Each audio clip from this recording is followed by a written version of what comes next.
Hi guys, for my first official video on my YouTube channel, I thought I'd be a little bit patriotic and talk about some Australian films that you guys might have either missed or don't even know exist. The problem with a lot of Australian films is that they don't get they get very little or no marketing budgets. So the excellent films that are made in this country just go by unannounced and unseen a lot of the time, and it's a real shame because as we all know, there's a lot of shit comes out of Hollywood, and a lot of it makes money because they've got big studios putting a lot of money into marketing, and it's something that our industry doesn't really get. So I think in the 1980, I think it was, the federal government brought in a well-intentioned but very flawed investment system called 10BA, where investors got a lot of money, or got a lot of money back, a lot of tax breaks for investing in films. But the problem with that system was that so much money went into the system, and a lot of films were being made that were just crap, and they were made for the wrong reasons. They were made for tax breaks rather than for the for the product, and it was a real shame. And then in the 1990s there was a lull in Australian films as well, and it's taken the industry such a long time to get back from all that. So there is some really good films out there, so I'll grab a few out of the collection and I'll show them to you. Okay. Hi guys, I've moved from Studio 1 to Studio 2 because of some noisy neighbours. So this is the first film I want to show you. It's called Envy. It's a 1999 film directed by a woman called Julie Money. It's an erotic thriller, I guess you'd call it. Stars Linda Cropper, Annalise Phillips and Jeff Truman, who actually wrote the film as well. This is an awesome film. This really got me. It surprised the hell out of me when I first saw it. I saw it in cinemas, I guess back in '99 at AFI screenings, and really impressed me. And I mean, it's out of print at the moment, but you can pick it up on eBay. I've seen it for like $1.95 plus postage, brand new, from a few sellers actually. So at that price, you'd be crazy not to grab a copy of this. I think you'll enjoy it. It's really good. This particular edition has director's commentary, making of, deleted scenes, trailer. For a few bucks, you'd be crazy not to grab that. That's called Envy. The next film is a Rolf de Heer film that some of you might already know. It's called Alexandra's Project. It stars Gary Sweet and Helen Bidet, I think her name is pronounced. This film is probably best, again, not to know too much about this film. Basically, Gary Sweet's character, he's in his 40s, he's got a happy family, so he thinks. It's his birthday, he goes to work, comes home, house is in darkness, a lot of furniture moved, etc., no one there.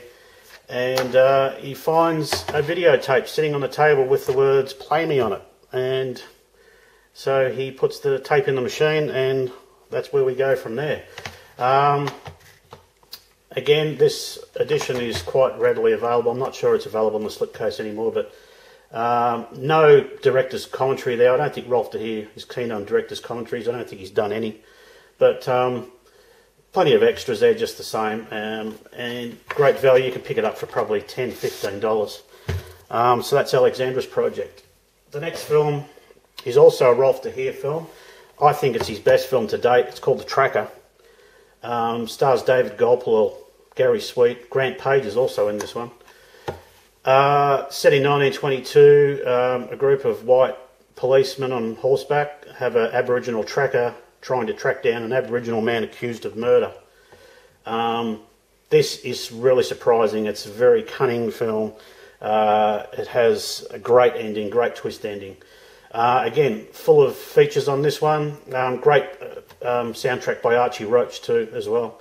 There's some excellent artwork's been incorporated into the film. It's just, it is Rolf de Heer's best, I'm sure. I'm convinced of it.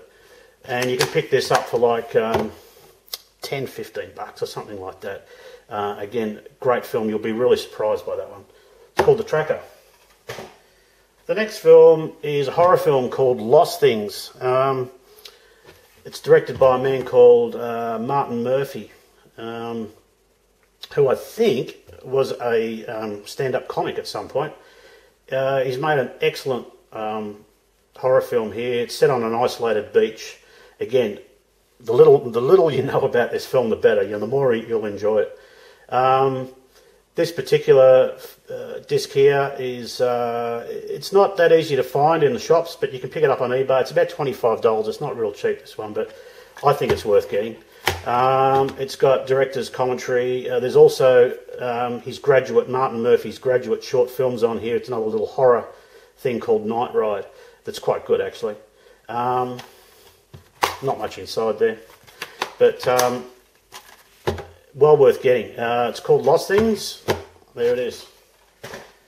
The next film is actually written by the same guy that wrote Lost Things, strangely enough. It's a Rowan Woods film, his first film, called The Boys, starring David Wenham, Tony Collette, Lynette Curran, John Paulson, who's the founder of the Tropfest Short Film Festival, Anthony Hayes, and Elise. This is loosely based, and I mean loosely based, on the Anita Cobby murder. Very atmospheric, creepy film. These guys this is a weird family, I'm telling you now. Fantastic performances in it. I mean, you can pick this up for like $10, $15, I think. You'd be crazy not to grab this.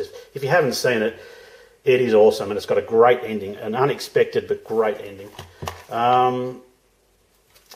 Again, this edition has commentary from Rowan Woods, montages, I think a making of on there as well, that soundtrack, that sort of stuff. Good value for less than $20.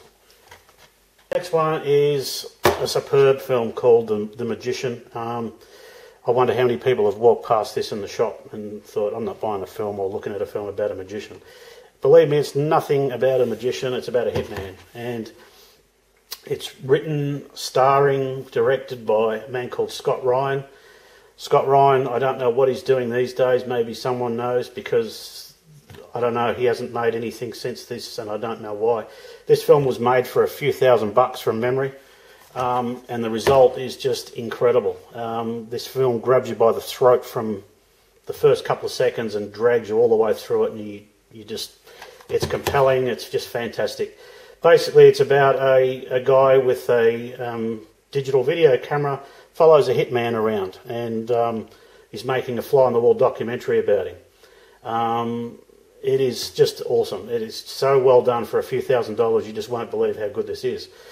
This disc is loaded with extras. It's got feature commentary with Scott Ryan and a few others. Deleted scenes, making of, docos, trailers, alternative trailers, it's all there, and you can pick that up for like less than $10 a lot of the time at JB Hi-Fi and that. Fantastic value, excellent film, great film. And the last one I've got for this lot is a film called Van Diemen's Land. It's directed by a Tasmanian filmmaker by the name of Jonathan Afterhider, I think it's pronounced. Or Afterhider. And basically it's the true story of probably one of the most notorious convicts in Australia's history, he's by the name of Alexander Pearce. And he was on Sarah Island in Tasmania, and he escaped the settlement there with a few others, or about 7 others I think, went into the wilderness, couldn't fend for themselves, so decided to kill each other and eat each other. This film is very, very well done. It's pretty much an extension of Jonathan's student film called Hell's Gates. He uses pretty much the same cast, same crew and everything, and he's expanded it into a feature film on a slightly bigger budget, of course. And very effective, beautifully shot by Ellery Ryan. Excellent film. You'll be surprised by this one. This was from 2009, so it's very, very recent. Okay, that's it, guys. I hope you pick up a few of these and have a look at them. I've got about 150 Australian films in my collection. I haven't shown any of the Ozploitation films or any of that in this lot. I might do another video about that a little bit later on. So, okay guys, thanks for watching. See you next time.